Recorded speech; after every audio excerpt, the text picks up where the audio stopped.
ఈ ఉదయం ఈ వాగ్దానం మీకోసం బాగున్నారా? ఎలా ఉన్నారు? ఏమైనా కష్టంలో ఉన్నారా? ఏంటండి మా జీవితాలు ఇంకా సెటిల్మెంట్ లేదు, మా కుటుంబం ఎట్లా, మా పిల్లలు ఎట్లా, నా భర్త విసిగిపోతున్నారండి. కొన్నిసార్లు అన్నవి ప్రార్థనలో జరగనప్పుడు విసుగుదల, నలిగిపోతున్నప్పుడు డిప్రెషన్, కృంగుదల, మానసిక ఒత్తిళ్ళు, అసలు స్టెప్ వేయాలి అంటే వేయలేని పరిస్థితులు. దేవుడు నిన్ను విడవడు నాన్న, దేవుడు నిన్ను విడవడు తల్లి, ఆయన నిన్ను ప్రేమిస్తున్నాడు. ఎంత చక్కటి ప్రేమ అంటే దేవుని ప్రేమ. ఈరోజు మీరు చదివితే దేవుని వాక్యంలో ఒక చక్కటి మాట రాయబడి ఉంది, అద్భుతమైన మాట.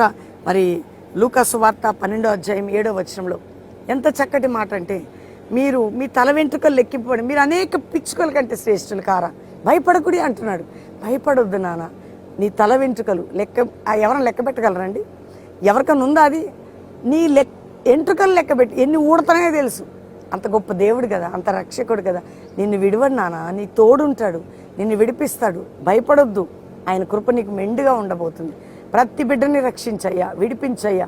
క్షేమము, క్రొత్త జీవితం, నూతన మలుపు, నూతన కృప, నూతన ఆశీర్వాదం, నూతన ఆరోగ్యం, నూతన జ్ఞానం, నూతన బలం ఇచ్చి చదువుల్లో వారి జీవితాల్లో సెటిల్మెంట్ నాయన. ఈరోజు మ్యారేజ్ డే, బర్త్డే బిడ్డలు బ్లెస్ చేస్తూ గొప్పవారు ఉన్నట్లు మా క్రైస్తవ సంఘాలని, సేవకుల్ని మీరు భద్రపరిచి తోడేయండి. మా దేశానికి క్షేమం దయచేయమని యేసునామములో అడుగుచున్నాం తండ్రి, amen. Pastor Praveen official Insta follow అవ్వండి. దేవుడు మిమ్మల్ని దీవించండి. ప్రైజ్.